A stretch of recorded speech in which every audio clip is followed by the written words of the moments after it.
just before the country collapsed into war. He now lives and works in Houston,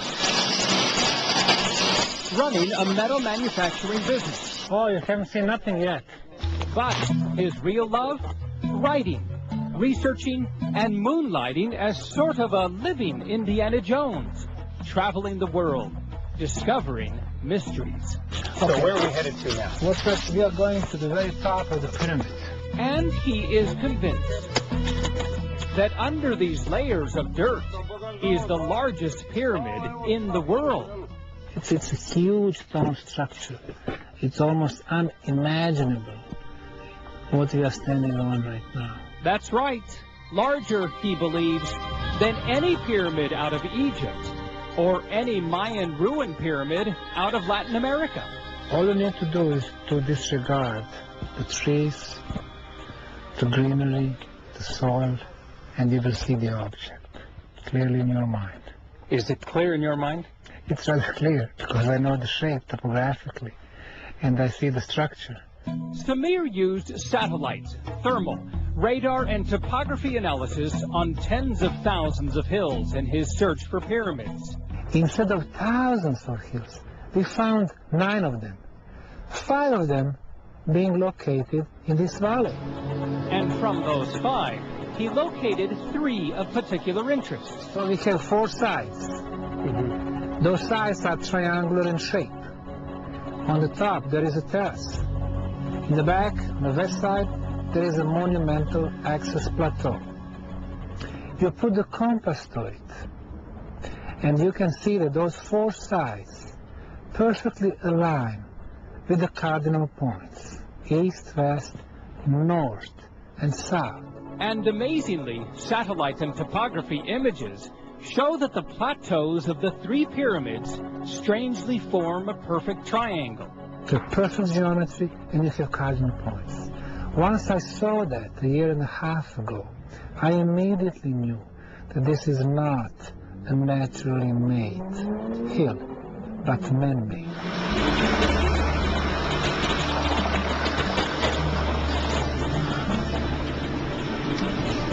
We made our way to each of the pyramids.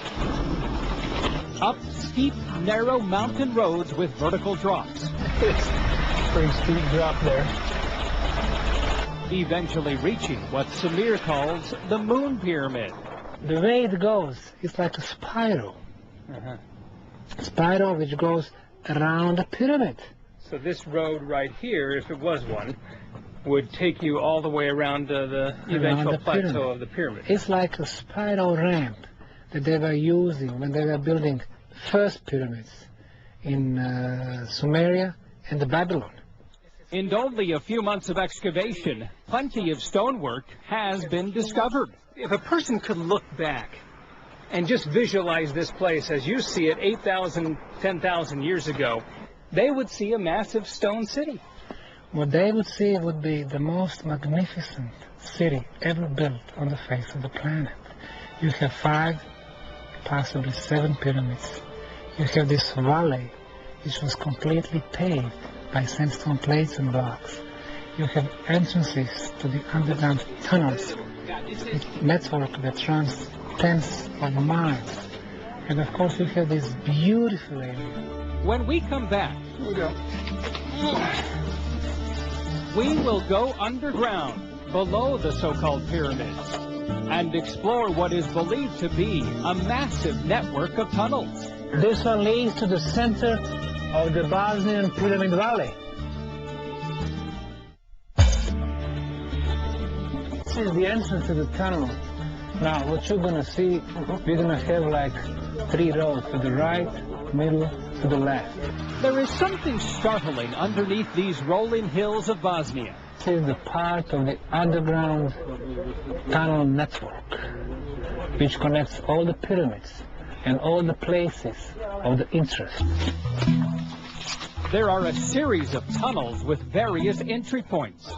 What you had here, Art, I want you in one piece. At this particular entrance, the tunnel almost immediately forks 3 separate directions. Only the entrance was covered. This is what we found like a month ago. Nobody touched this yet. There have been 3 tunnels that have been partially cleared. One as long as 175 feet. Samir believes each tunnel leads to a different area. One to the Pyramid of the Sun, the other to a Pyramid of the Moon, and another to a valley. Although each tunnel has a dead end, workers have been clearing the fallen dirt, hoping to reach something. To solve the mystery of the Bosnian pyramids, we need to go to the center of this triangle. And this center probably holds a huge water reservoir and a huge central room or the gallery. I'll be careful on that turn. It's slippery.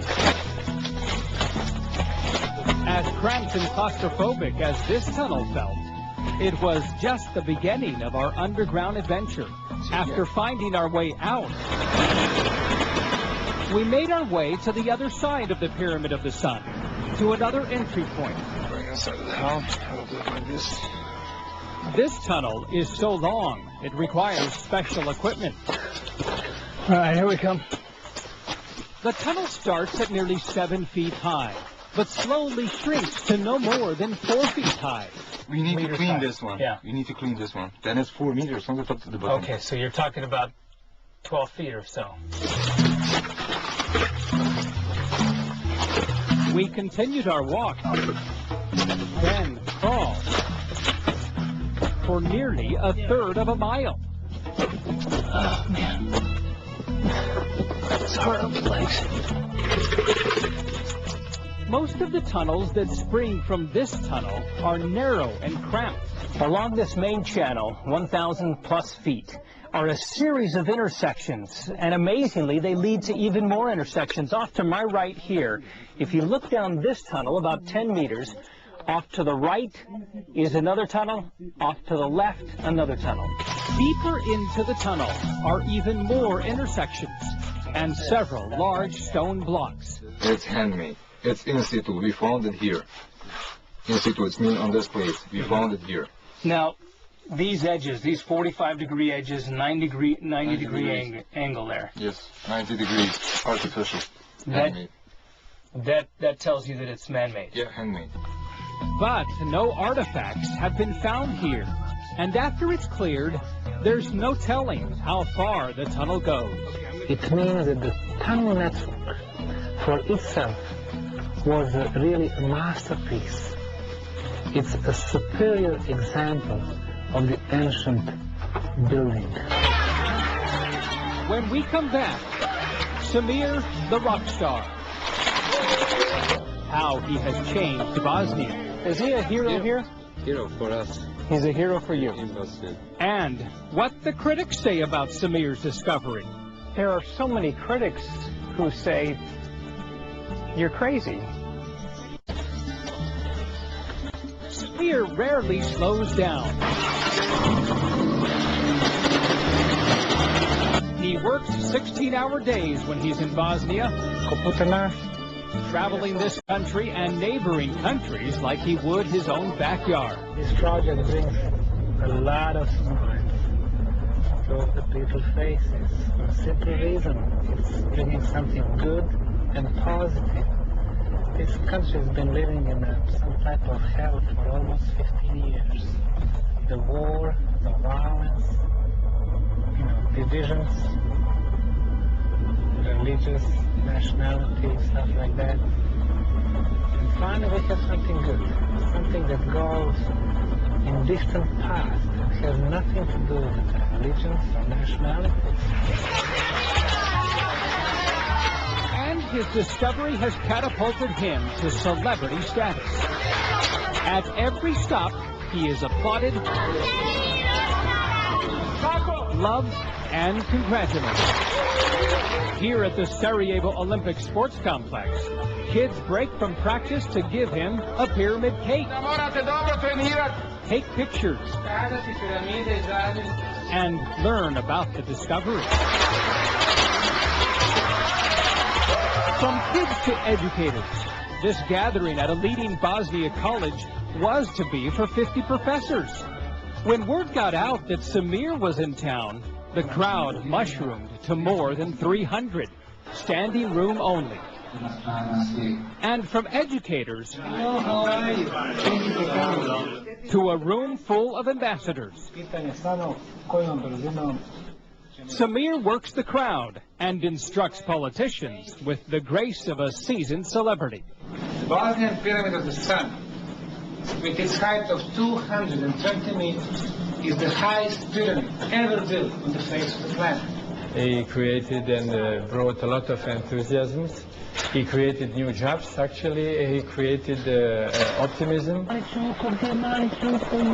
One resident even gave Samir his prized dog, a coveted Bosnian breed. Beautiful, huh? I think you'll be able to see some of the walls here. But Samir also has plenty of critics, many of them experts from Bosnia. There are so many critics who say, you're crazy. There's no way this is going to be man-made from so many thousands of years ago.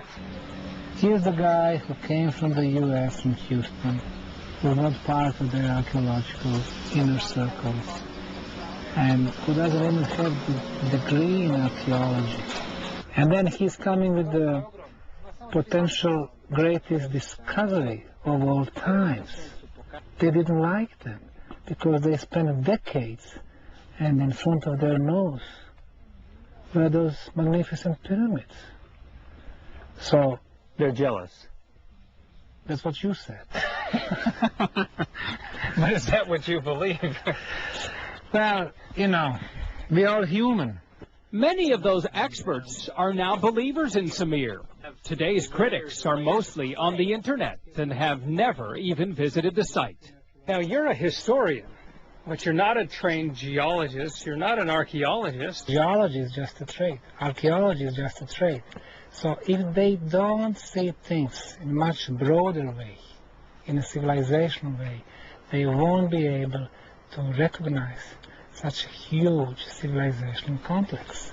And basically to do that, you have to have experience. So they're studying geology out of their office. So their office and their books. The contrast is startling. It's stunning, really, as far as your critics saying that nothing existed here. You're saying the greatest civilization of mankind existed here. Is there a happy medium somewhere? The good thing is that the time works for us. Before we even started, they thought that they had advantage. Now, after 200 days and 100,000 working hours that we spent, we are finding more and more proofs daily that we were right. But not a single artifact has been found. Nothing. No pottery. No sign of mass civilization. Still, Samir is convinced. Samir may have plenty of critics, but he doesn't care what they think personally, and he doesn't care what they say publicly. He has the support, he says, of the local residents. He certainly has the backing of the Bosnian government, and most importantly, he has the love of the entire Bosnian nation. Travel anywhere in Bosnia and you'll hear this. Who is Samir? Samir is Indiana Jones, Bosnian. The Bosnian Indiana Jones. Bosnian Indiana Jones. I think he will be a national hero. They just seem to love you. Have you been a real... They love me, I love them. And There is love flowing both ways. Even to trendy teens, Samir is the man. when you met Samir, was that like better than meeting a rock star?